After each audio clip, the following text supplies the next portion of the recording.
लोगों से क्या कहना है ये सर? प्रधानाचार्य परिषद का जनपद आजमगढ़ का एक वार्षिक संगोष्ठी आयोजित की गई है। इसमें विषय ये है कि विद्यालय के विकास या छात्रों की शिक्षा की उन्नति विषय पर चर्चा करना है। इसमें मेरा इसमें ये था कि विद्यालय के विकास के लिए एक लॉन्ग टर्म योजना बनाएं, एक शॉर्ट टर्म योजना बनाएं। लॉन्ग टर्म में है कि जितने साल का आपका प्रिंसिपल का कार्यकाल है उससे पूरे कार्यकाल के लिए विद्यालय विकास योजना या छात्रों की शिक्षा की उन्नति के लिए योजना बनाने, और शॉर्ट टर्म में एक साल के लिए योजना बनाएं कि एक साल में उनको क्या करना है, विद्यालय के विकास के लिए क्या करना है और शिक्षा की योजना के लिए विकास क्या करना है। पहले एक टारगेट फिक्स कर लेंगे, तभी उसके अनुरूप जो है वो उसके लक्ष्य को प्राप्त करने के लिए प्रयास करेंगे तो निश्चित रूप से सफलता मिलेगी।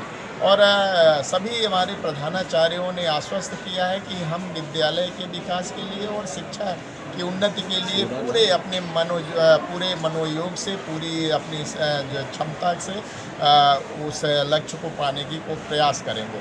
तो मुझे भी उम्मीद है कि हम सभी लोग प्रिंसिपलों के, अपने जो प्रिंसिपल्स हैं उनके सहयोग से मंडल की पूरी शिक्षा व्यवस्था को सुदृढ़ करने का पूरा कोशिश करेंगे और प्रयास करेंगे और सफलता भी पाएंगे। सर, आजकल स्कूलों में जो है शिक्षा को लेकर काफ़ी सवाल उठते हैं, शिक्षा की कमी नहीं हो पा रही उसको लेकर क्या? शिक्षा बहुत महत्वपूर्ण विषय है जी। और ये देखिए कि जो उसी पर लोग चर्चा करेंगे ना, जो आपके लिए महत्वपूर्ण होगा, जी, जी। या अभिभावक के लिए महत्वपूर्ण होगा, समाज के लिए महत्वपूर्ण होगा। जो किसी के लिए महत्वपूर्ण नहीं है उस पर चर्चा क्यों करेगा आदमी? तो शिक्षा से महत्वपूर्ण कोई चीज़ नहीं है। शिक्षा की महत्ता समझिए, और शिक्षा की महत्ता के कारण ही कहना चाहूँगा कि एक पूरे साल भर मेहनत करें। करीब परीक्षा के समय जो है फिर बच्चे घबराते हैं परीक्षा में जाने से। इसका कारण यही है कि पूरे साल भर पढ़ाई में मेहनत नहीं करते हैं। पढ़ाई करें और जो प्रश्न है उसको लिख के अभ्यास करें। और दूसरा, बच्चों को ये भी, अभिभावकों को ये कहूँगा कि बच्चों को फास्ट फूड से दूर रखें और मतलब हेल्दी डाइट दें, जिससे उनका शारीरिक स्वस्थ रहे और मानसिक रूप से भी स्वस्थ रहे। तभी उनकी याददाश्त भी अच्छी रहेगी। अगर हो सकता है तो खेल में भी उनको जो उनको जुड़ाएं, और मेडिटेशन योग भी कर सकते हैं तो और अच्छा, तो याददाश्त तेज होगी और लिख के अभ्यास करेंगे प्रश्न का, तो परीक्षा के समय अच्छा से नंबर भी पाएंगे और ज्ञान भी अच्छा होगा। देखो, अभ्यास से ही कोई चीज़ मजबूत होती है। जी। आप खाली पढ़ के नहीं कर सकते जब तक अभ्यास नहीं करोगे, है ना? तो अभ्यास बहुत ज़रूरी है। तो मैं अभिभावकों से ये अनुरोध करूँगा कि बच्चों को अच्छी आदतें डालें उनमें, और उनको फास्ट फूड या जितनी भी तमाम तरह की बुराइयां हैं उनसे दूर करने के लिए प्रयास करें और अच्छी आदतें डालें। बच्चों से ये अनुरोध करना चाहूँगा कि आप एक लक्ष्य निर्धारित करके, और लक्ष्य निर्धारित करने के लिए पूरी अपनी क्षमता से सही दिशा में प्रयास करेंगे तो कोई ऐसी बात नहीं है कि लक्ष्य न प्राप्त हो सके।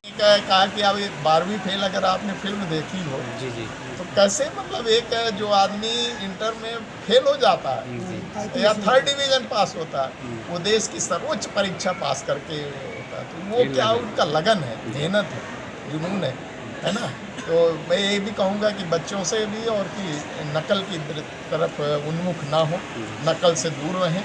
भले आप 2nd डिवीज़न पास होंगे, लेकिन अपने बल पर पास होंगे तो आप जो भी चाहोगे वो बन जाओगे।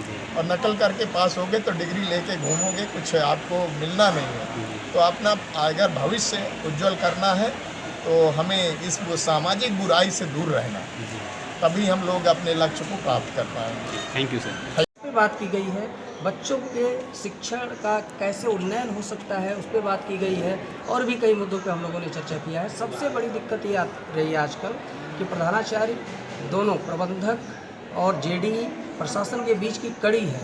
तो how he will improve his potential to induce the social activity in the society by the student, from the student to the student side. ठीक है, बच्चों में हम कैसे दिनों दिन उत्तरोत्तर विकास कर सके, इसके लिए हम क्या क्या और टूल्स, क्या क्या और टेक्निक्स लगाएं इस पे चर्चा की गई है। सर एक आध दो टेक्निक बताएंगे जो बच्चों के इम्प्रूव के लिए?